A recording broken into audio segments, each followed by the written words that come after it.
I don't care what the idea of Charlie feels like. I just want to know how he feels. In your vagina. Eh. Bam. Straight out of the gate. For heaven's sake, that's not even in the book. That's some unhinged internet commentary. Can we please maintain a semblance of decorum? We are discussing Book Lovers by Emily Henry. Decorum.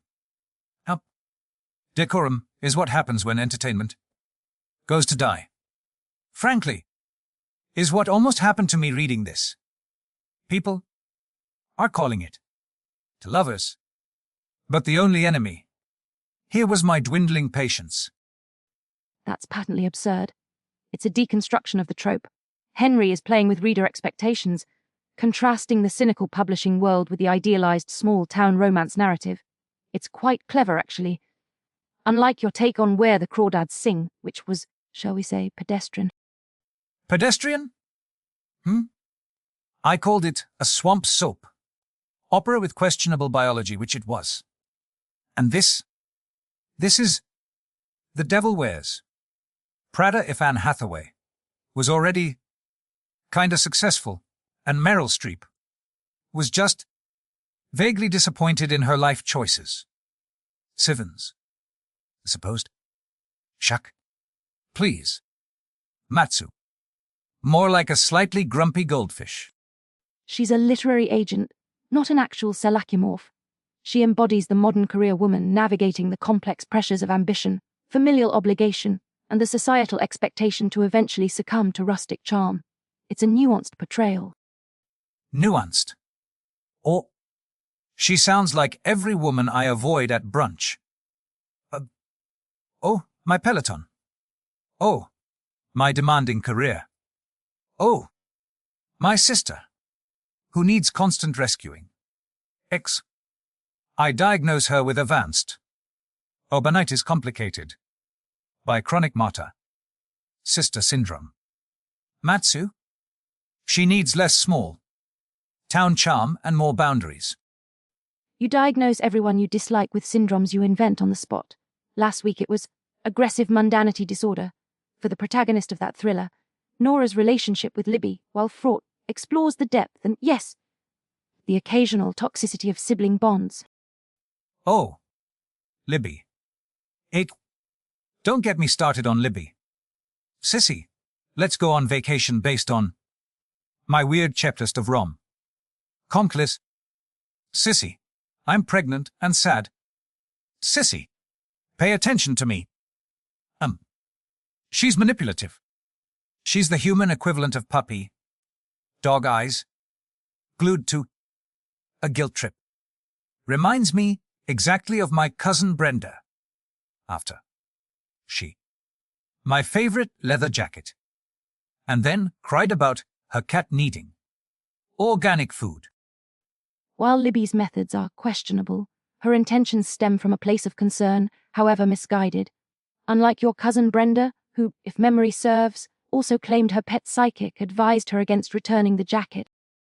The psychic was very specific. Anyway, back to Charlie McBlandbland. Marketed as this brooding editor. This nemesis. He's about as brooding as a damp tea towel. He lines up his forks. That's not brooding. That's just neat. Neat? Is neatness the new smoldering intensity? Did I miss a memo? His reserved nature provides a foil to Nora's more overt anxieties. He sees her. He appreciates her ambition, her sharp edges. It's an intellectual connection as much as a physical one, even if certain unreviewers crave purely anatomical descriptions. Oh, don't pretend you weren't curious after. I read that.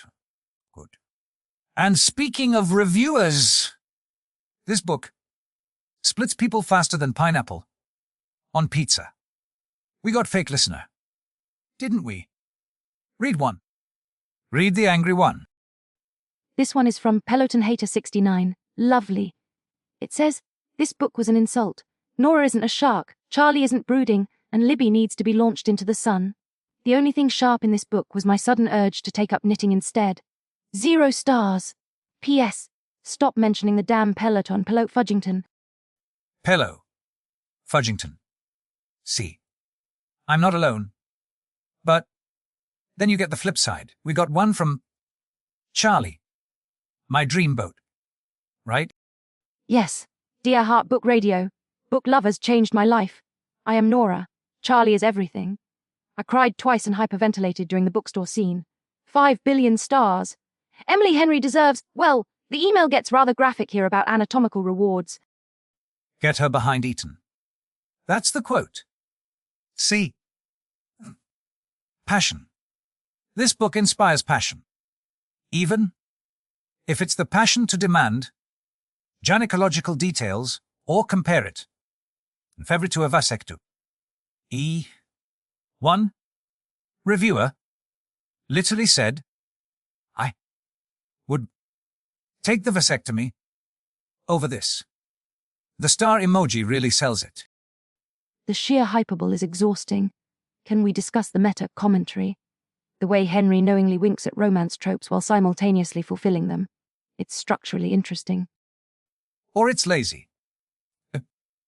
Look, we know this is cheesy, but we're doing anyway. Wink wink. It's like serving burnt toast and calling it deconstructed breakfast. And don't get me started on the text messages. Who was talking? It was impossible. The formatting was a stylistic choice, perhaps not perfectly executed, but intended to convey intimacy and intended to make me throw the book across the room. I actually liked, for a second, when he was being all supportive. But then, he pulls that noble sacrifice. Nonsense near the end. Chug me. If Nora were a cocktail, she'd be an espresso. Martini. Thinks it's sophisticated. Gives you anxiety. And is ultimately unsatisfying. That's oddly specific and inaccurate. She's more like a perfectly aged Scotch, complex, initially intimidating, but deeply rewarding for those with discerning taste. Only you would compare a rom-com character to Scotch. You pretentious tweed monster. All right. Rating. Time. Fine, for its clever, if occasionally uneven, engagement with genre conventions. I award book lovers 6 out of 10 misunderstood literary tropes. Ring. I give it 2 out of 5 annoying sisters. You want to pushed small flight of stairs. It wasn't enemies. To lovers, it was barely acquaintances. To mildly interested. That's not even a coherent rating system. Coherent like your love life. Okay, folks.